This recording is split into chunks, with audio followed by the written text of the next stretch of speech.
What's going on, everyone? It's the Fantasy Football Almanac, back at it with another fantasy football video.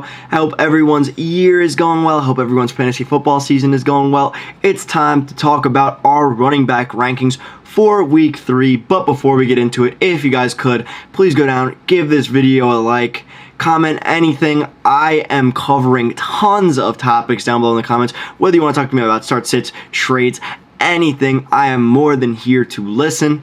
And subscribe to the channel, turn that notification bell on so you do not miss another fantasy football video.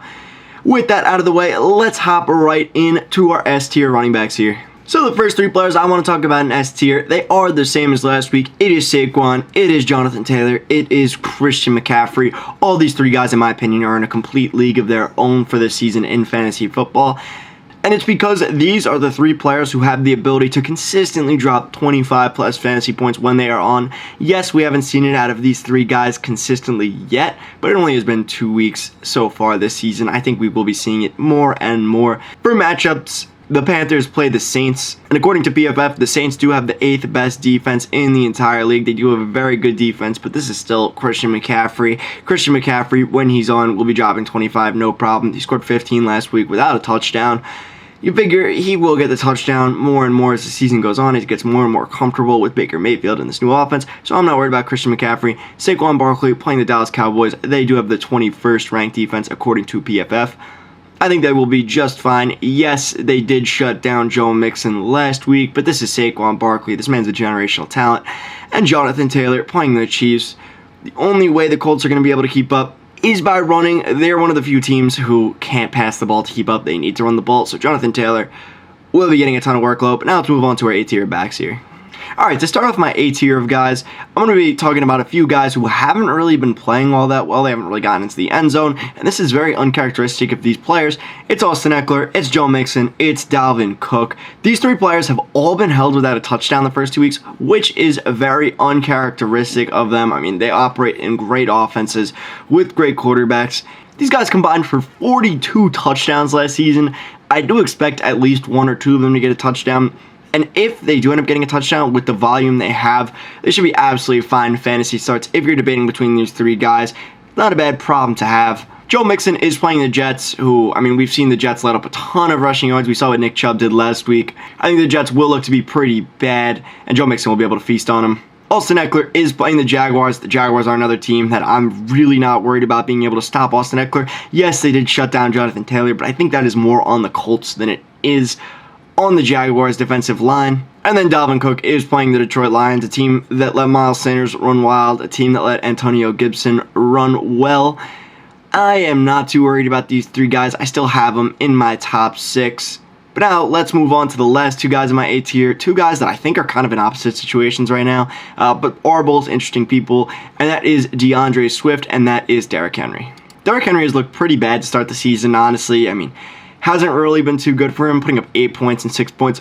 I am not worried about him. I am not selling low on him. I do not recommend anyone goes out there and sells Derrick Henry for less than an Aaron Jones and another player. A type of deal like that, you do not want to be selling Derrick Henry low and panicking on him.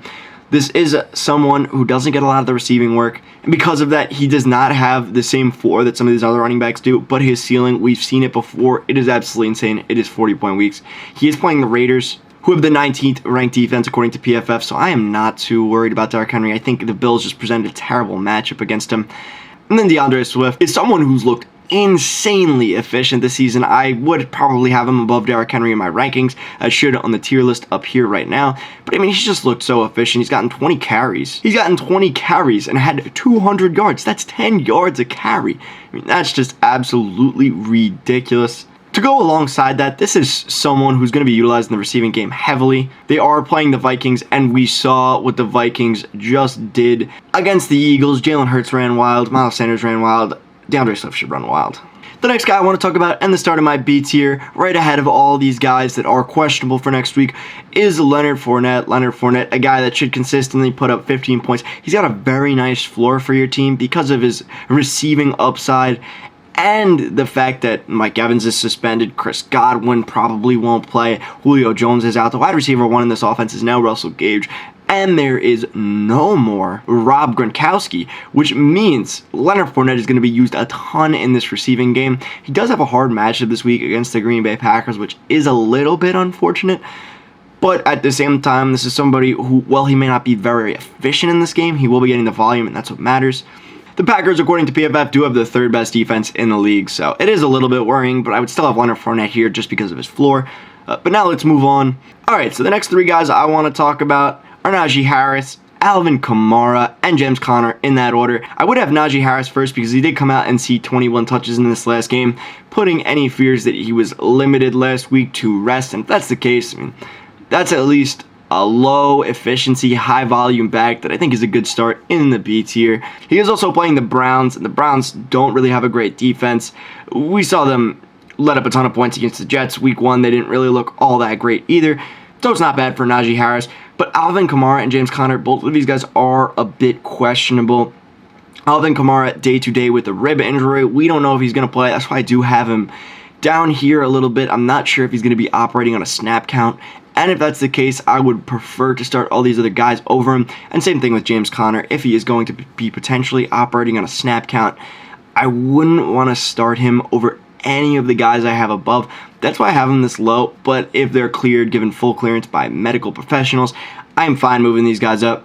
Alvin Kamara is also playing the Panthers, and I think the Panthers do pose kind of a tough run defense. They do have a pretty good run defense according to PFF.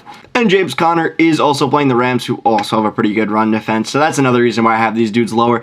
But now let's move on to Nick Chubb and Aaron Jones, the two last guys in my B tier. I mean, this game showed exactly what Nick Chubb could do if he's given the keys to the offense. 17 carries, 487 yards, and 3 touchdowns. They did end up losing the game. Nick Chubb did everything he could. But if we were in a situation where Kareem Hunt wasn't vulturing carries from Nick Chubb, he would be way above this. But instead, Kareem Hunt is vulturing touches, 15 a week, about to be exact. So Nick Chubb does have to be down here. He is playing the Steelers, who do have a pretty good run defense, but we are without TJ Watt. Yes, TJ Watt is an edge rusher, but it is still good to open up some rushing lanes for Nick Chubb and Kareem Hunt. And Aaron Jones is my last guy in B tier.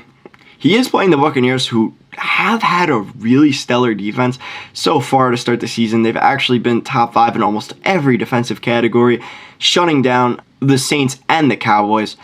So I am a little bit worried about Aaron Jones, but I still think he will be a fine piece against the Tampa Bay Buccaneers. Yes, he may be splitting with A.J. Dillon again, but we have seen how explosive Aaron Jones is when he's on the field. If they want to win, they're going to be utilizing Aaron Jones a ton. That's it for the B tier. Now let's move on to the C tier. Starting off the C tier, I do have two guys playing against each other, Javonte Williams and Jeff Wilson. They do have the same initials, and they are playing each other. That's why they're both in the top of C tier. Just kidding. That is not actually why. But Javonte Williams, a guy who's kind of underperformed to start the season, it has been a little concerning. He has yet to get a touchdown. Melvin Gordon's still a big factor in this offense. He did out-touch Melvin Gordon 16-11 in the last game, but this is something where Melvin Gordon will still be a nuisance. If Javonte Williams was able to touch the ball 22 times a game, I would absolutely have Javonte Williams higher, but the thing is, he is most likely not, because he does have Melvin Gordon, and also they are playing the 49ers, one of the best defenses in the entire league year in and year out.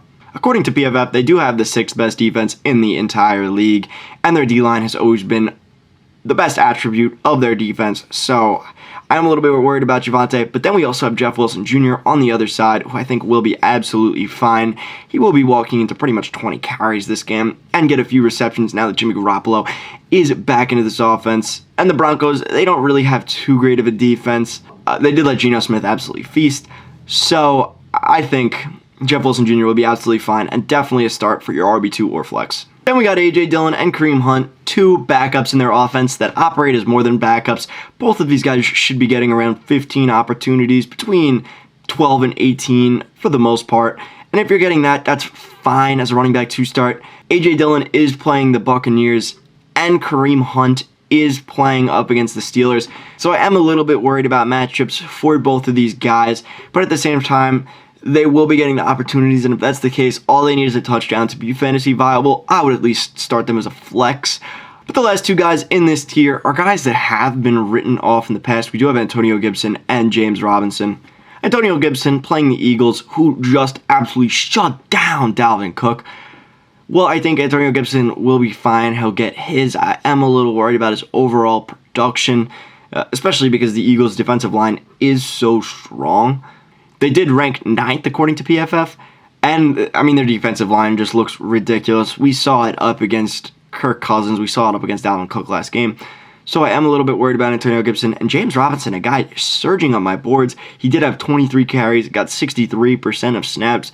If he is going to be maintaining something like that, I have to keep moving him up. The thing is here, I still am a little bit worried about a split between him and Travis Etienne. He may take over the whole workload, but we aren't 100% sure yet. It is possible Etienne does rock with a 50-50 split. So that's why I do have James Robinson a little bit lower than maybe some other people would. Next up, to start this next tier, we got guys in pseudo committees. We got Clyde Edwards-Helaire and we got David Montgomery. Clyde, yes, he is the leader, but in his first two games, he only had 10 touches and 12 touches. That is a volume that I am a little bit concerned about. Yes, the efficiency has been there, and yes, he is one of the best offenses in the entire league. But I am concerned the total amount of volume isn't going to be there, and if that's the case, then I don't think he has enough to really pass any of these guys ahead of him. But also at the same time, he doesn't really have a case to go anywhere lower than this, unless the efficiency drops off, which it may. And Clyde is playing the Colts. The Colts should normally present a challenge, but this year the Colts look like an absolute train wreck, so I am not worried about Clyde going up against the Colts. And next we got David Montgomery going up against the Houston Texans. They should be running all over the Texans here. The Texans have the 30th ranked defense according to PFF. It's not something you should be worried about, David Montgomery. Yes, he is in a small committee as well, but he is the dominant guy. He should be having about 17 opportunities, and if that's the case, he should be at least a low-end RB2, high-end flex, which I am absolutely fine with taking here. Maybe I should actually move him ahead of Clyde. You know what? Yes, we're going to move him ahead of Clyde. He will be the top of this tier. But let's move on to our next running back in this tier. Next up, we got a full-blown committee. We got Cam Akers and Darrel Henderson. Both of these guys should be receiving about equal volume. In the first game, it looked like Darrel Henderson all the way. In the second game, now it looks a little bit more like Cam Akers. Cam Akers getting 15 carries to Darrel Henderson's 10 in game 2. If a split like that continues, I will have to move Cam Akers up and Darrel Henderson down, but I think this should be about a 50-50 split, which is kind of self-defeating for both of these guys. But if we do get some end zone carries for both of them, because the Rams are a pretty good team, I think that makes up for the downside of potentially not getting that many opportunities. But either way, let's move on to our next running back. A guy that I'm a little sad about because I hadn't really invested much into, and that's Miles Sanders. With Miles Sanders, the talent has always been there. The problem has been the workload that he's been getting. Now he comes in getting 52 and 53% of snaps, so he is in getting snaps. And when he's getting snaps, he's a really, really efficient running back, averaging over 5 yards a carry in every season but one of his NFL career. In these first two games, he has put up 96 yards and 80 yards on very few attempts, 30 total attempts. The problem with Miles Sanders also is getting into the end zone. He does have a touchdown going into this year, which bodes well for him in the future, maybe being used as a goal line back a little bit more. But my problem has always been the fact that Kenneth Gainwell got 5 touchdowns last year. Boston Scott had 7. These are both players sapping touchdowns from Miles Sanders.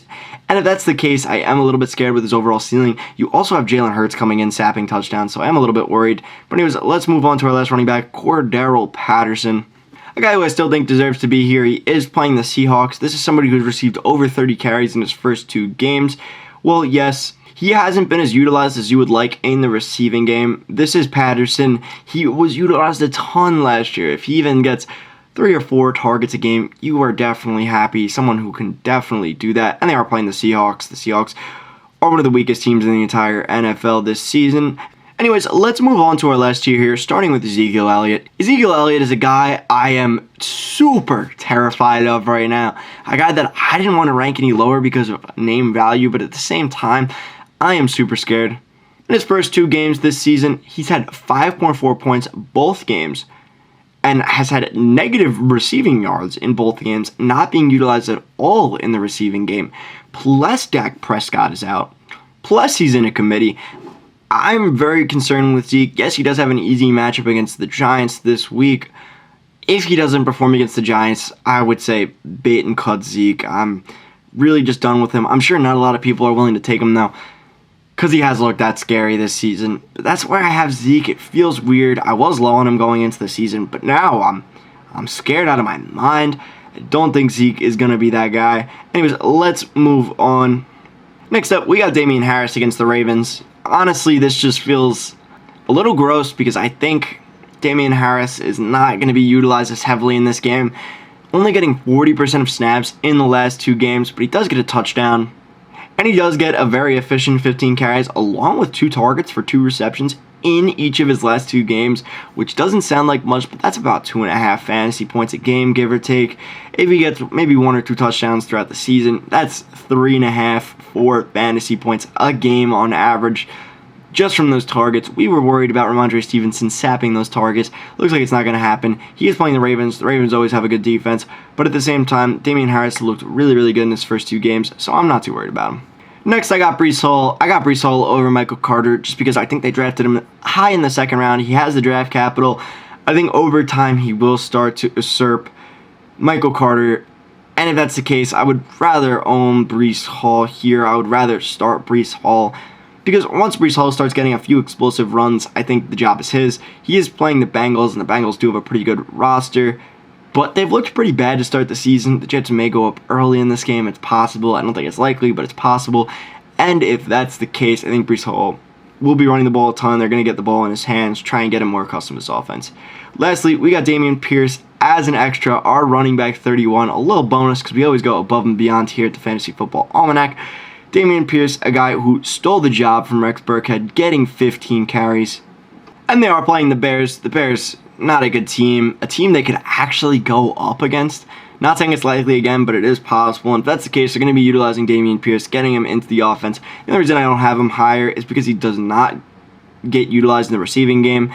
And that does worry me a tiny bit. But anyways, guys, that is it for my fantasy football running back rankings for week 3. I hope you guys did enjoy. If you did, please go down, leave a like, leave a comment. I am answering every single comment that is fantasy football related. Honestly, any comment down below, and subscribe to the channel. It would mean the world to me. Love you guys all so much. Putting out fantasy football content every single day throughout the season. So if you don't want to miss another day, turn that notification bell on as well. Again, it would mean the world to me. But anyways, that is it from me. As always, have a good day, a good night, and a good life.